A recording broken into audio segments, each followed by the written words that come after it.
আমার চ্যানেলে তোমাদের সবাইকে স্বাগত জানাই। তো আজই সকাল সকাল দেখো আমার ছেলে শরীরটা ভালো নেই, ও আমার কোল তো একদমই ছাড়ছে না, তো সেই নিয়েই চলে এসেছি আজকে রান্নাঘরে। আজকে আমি ফার্স্ট রান্না করে নেবো কলমি শাক।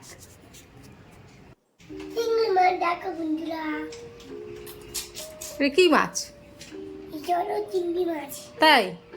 কে খাবে? আমি খাবো। তাই বাবা, তো তুমি কি করছো এটাকে নিয়ে? হ্যাঁ, ও ওরে বাবা, তুমি কাজ করছো? কার সাথে করছো? কার সাথে করছো তুমি এটা? ওটা কে হয় বলে দাও, ওটা কে হয় তোমার বলে দাও। এই যে এটা কে হয় বলে দাও। না না, এটা আমার দাদু হয়।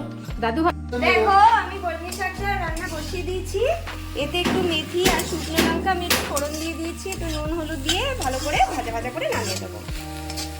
দেখো কলমি শাক রান্নাটা কিন্তু আমার হয়ে গেছে। এতক্ষণ ধরে শ্বশুর বাজছিল চিংড়ি মাছ, এবারে আমি চলে এসেছি চিংড়ি মাছ বাজতে। আর আরেকটা রেসিপি হচ্ছে, সেটা হচ্ছে ঝিঙে বাটা।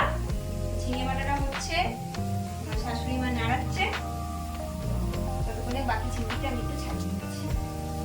দেখো চিংড়ি মাছটা আমার কোটা হয়ে গেছে, এবার দেখো ঝিঙে বাটাটা করে নিচ্ছি। দেখো জলটা আমার প্রায় শুকিয়েই এসেছে, আরো একটু শুকনো হবে জলটা।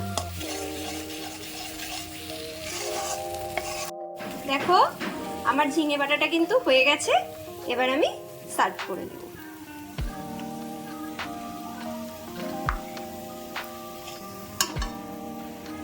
এটা কিন্তু গরম গরম ভাতের সাথে কিন্তু বেশ দারুণ লাগে। আর যখন তোমরা ঝিঙেটা নেবে একটু কোয়ান্টিটিতে বেশি নেবে, কারণ হচ্ছে এটা কিন্তু বাটার পর আর এরকম ভেজে নেওয়ার পর একদমই কিন্তু অল্প হয়ে যায়, তাই একটু মানে ঝিঙের পরিমাণটা তোমরা একটু বেশি দেবে। চলো দেখে নাও আজকে আমার দুপুরবেলাতে কি কি রান্না হয়েছে। দেখো ভাত, লাউ খোলা ভাজা, কলমি শাক ভাজা,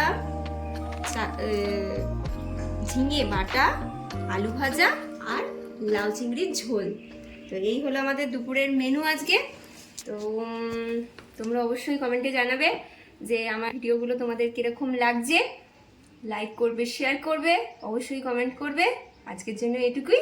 টাটা।